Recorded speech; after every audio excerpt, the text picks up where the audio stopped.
Malaysia juga menghadapi cabaran yang agak getir.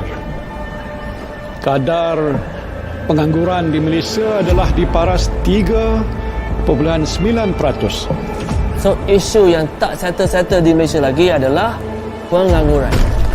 Pengangguran meningkat kepada 5.0% pada bulan April 2020.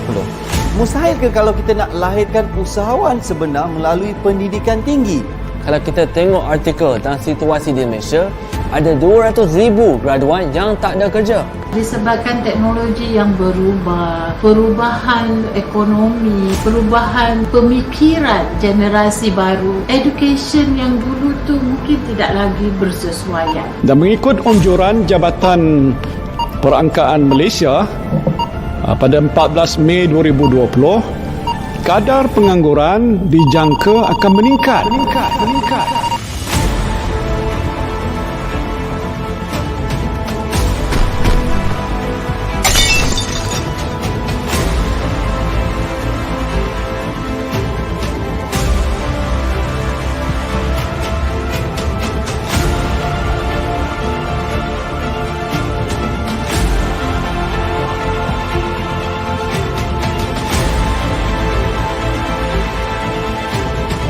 A marriage, perkahwinan antara traditional learning and kemahiran. Welcome to the revolution.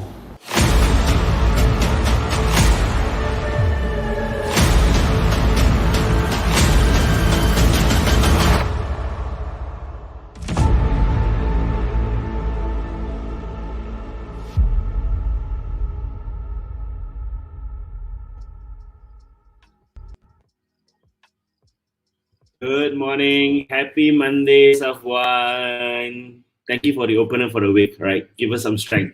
Hey, Shaban, Zati, Farah. Wow. How was your weekend? Weekend was good. I don't know. Things are flying faster and faster. We need to develop things even in a more faster pace. So we're done with our marketing. Last week, I hope you did some homework, did some thinking through how you're going to find new products that can change the world, and therefore you can start. I mean, a lot of you guys are into the trend of drop shipping. Drop shipping is one of the easiest and fastest way to do business, because ultimately you need to find the right vendor and then make sure the vendor can supply, and we do the marketing part of it. Now, of course, whenever we are dealing with vendors, we are talking about this week's topic. This week's topic is all about negotiation. Good morning, Fatin. Yeah, it's all about negotiation. So this week we're going to go through the different steps of negotiating with people. Negotiation, it's about a dance. It's an art. I'll give you the techniques behind it, the science behind it, but it's for you to make it an art.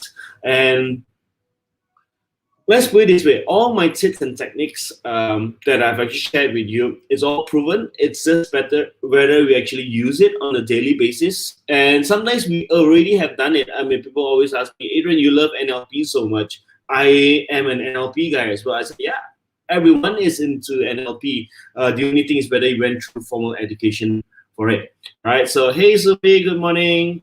So, negotiation, what is it? Okay, we'll start with what is negotiation, because a lot of times people always say we negotiate for everything. Oh, it's good to negotiate, but when I observe the person, they generally don't negotiate.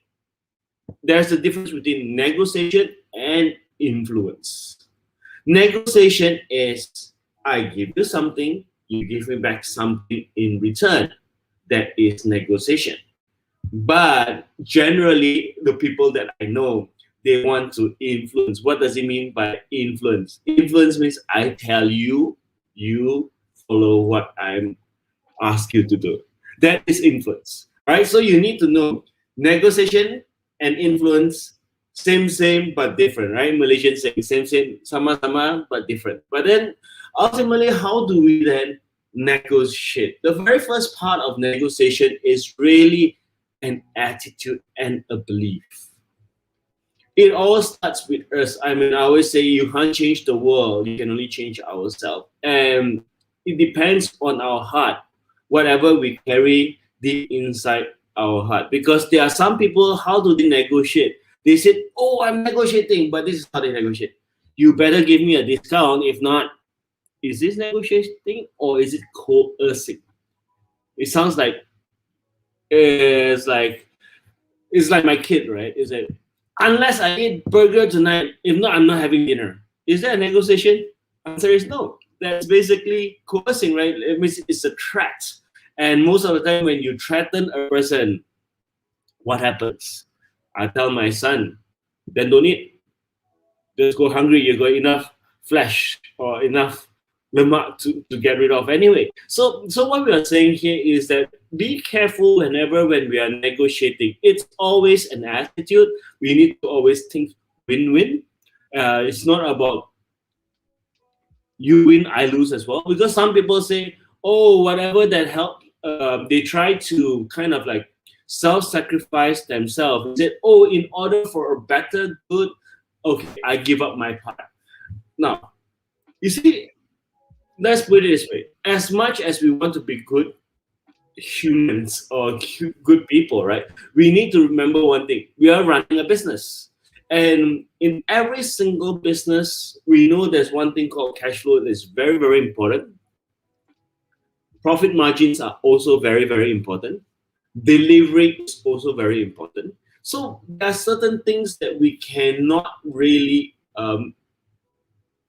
sacrifice on, okay? That means we can, like profits, we cannot allow for the vendor or to anyone else to just squeeze our profit margin, because we know on the actual fact there will be X percentage of profit margins for you to be able to sustain your business. And you need X amount of cash flow to sustain your business, because if not, there is no bloodline. And the very first key in every single business is cash. Because if not, it's cash is like your blood. If your blood doesn't circulate fast enough, your brains doesn't get oxygen and therefore we die. Same thing as well. If you don't have enough money to roll in businesses, that's why we always negotiate things like payment terms. We negotiate things like profitability. So now, how do we negotiate? Now, we always focus on the main key points only.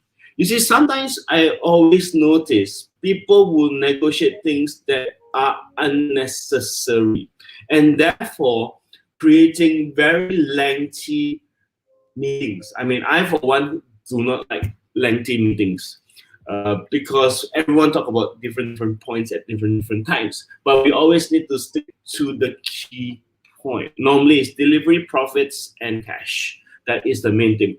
Now, one tip that I can give you before we continue in depth to talk about different characteristics of negotiator. Tomorrow, we're going to cover the red color way of negotiating, the blue color way of negotiation, and then the purple color way of negotiation. There'll be 3 different main characters.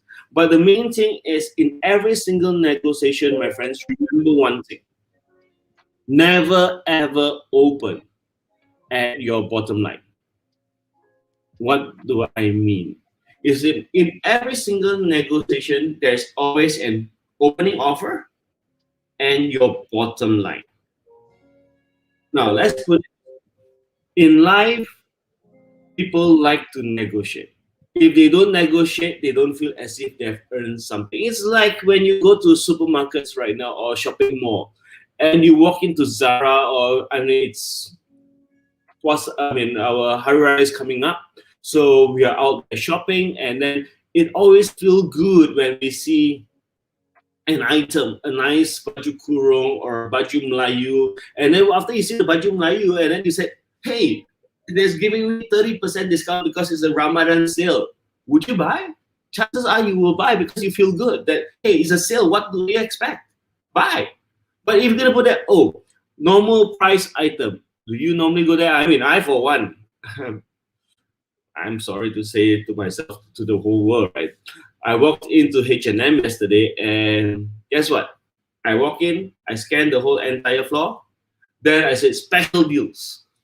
Where did I go first? Of course, special deals first. Then only I went to normal price items because we want to have a good deal. So let's put it this way. In negotiating with people,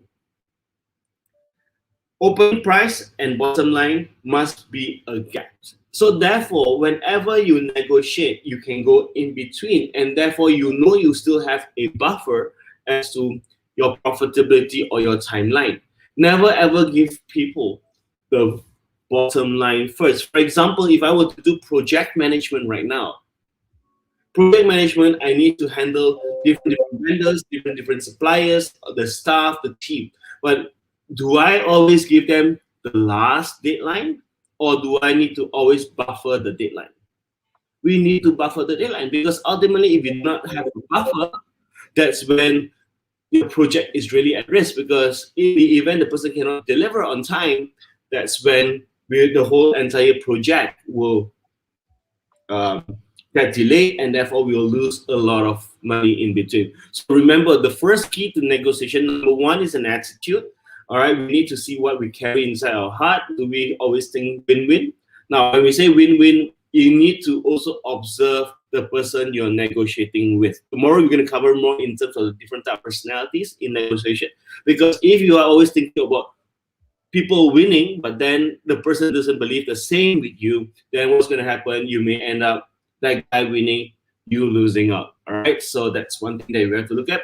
Number two, whenever you open up a negotiation stance, always open with your opening, which is always way higher than what's expected, but not too high that the person will not even bother negotiating with you. For example, if you're going to buy something, buy a car, for example, and you know the guy is really interested. You have a car that you want to sell for 60,000 ringgit. You do not have an opening price at 80,000 ringgit because it's way overpriced, and it doesn't work that way. All right, so you need to know how to put the price tag, how to then negotiate to have a buffer. And tomorrow we're going to come back as to how do you use or articulate your language to manage each and every negotiation, therefore to create a win-win situation. So tomorrow, first, the different type of personalities in negotiation. Then the following day, we talk about articulating your message. And then finally, we'll end the week by having how to set a proposal and how to haggle and how to react to certain circumstance that people will take. Because let's say if people do the threatening stance, there are people who think the whiny stance. So the different strategies that people take. So once you understand your opponent or the person they're negotiating with, the stance and the strategy that they are taking, you know how to piece your chessboard. And that's very essential to every single entrepreneur, every single person in this world, because we are negotiating every single day. It's whether you do it or not. All right, so till tomorrow, same time, same place. Goodbye. Have a great day, guys. Bye-bye.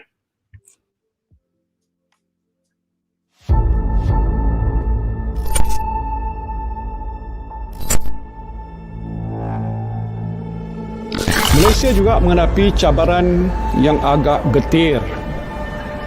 Kadar pengangguran di Malaysia adalah di paras 3.9%. So isu yang tak settle-settle di Malaysia lagi adalah pengangguran. Pengangguran meningkat kepada 5.0% pada bulan April 2020. Mustahil ke kalau kita nak lahirkan usahawan sebenar melalui pendidikan tinggi?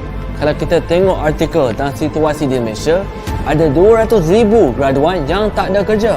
Disebabkan teknologi yang berubah, perubahan ekonomi, perubahan pemikiran generasi baru, education yang dulu tu mungkin tidak lagi bersesuaian. Dan mengikut anjuran Jabatan Perangkaan Malaysia pada 14 Mei 2020, kadar pengangguran dijangka akan meningkat.